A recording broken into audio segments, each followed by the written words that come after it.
নৃত্য প্রতিযোগিতায় অংশগ্রহণ করবে দলের দলনেত্রী শ্রীমতী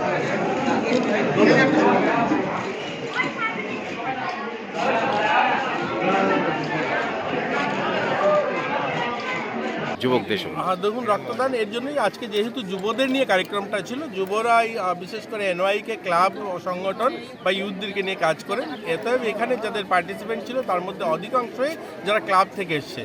আমাদের আপিল ছিল যে ত্রিপুরার যে অনেকগুলো ক্লাব রয়েছে, ক্লাবের কাজ শুধুমাত্র দুর্গাপূজা কালী পূজার মধ্যে সীমাবদ্ধ না থেকে ক্লাব যেন রক্তদানে এগিয়ে আসে, ক্লাব যেন স্বচ্ছ ভারতে এগিয়ে আসে, ক্লাব যেন ভ্রষ্টাচার মুক্ত ত্রিপুরা গড়তে, ভারত গড়তেও তাদের যেন অংশীদারি হয়। আমরা চাই যে যুবরা যখন এগিয়ে আসবে, আমরা বলি যুব ভারত, যুব ত্রিপুরা, তো তখনই এটা সম্ভব যে একটা সুন্দর স্বচ্ছ ভারত নির্মাণ, বৈভবশালী ভারত নির্মাণ যখন যুবরা এগিয়ে আসবে, যুবরা সরকারের সঙ্গে যখন কাঁধে কাঁধ মিলিয়ে কাজ করবে, তখনই এগুলো সম্ভব।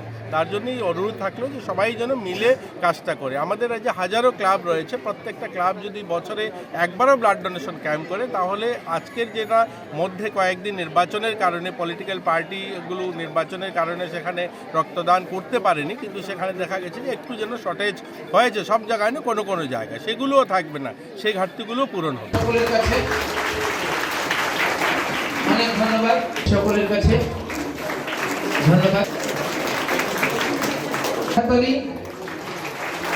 বাচ্চা হচ্ছে রিয়া দাস। এবারে আহ্বান করবো হিমাংশু দেবনাথ মহোদয়কে। অনেক ধন্যবাদ। একটি জোরে হাততালি সবাই মিলে, একটি জোরে হাততালি সবাই মিলে। স্যার কবি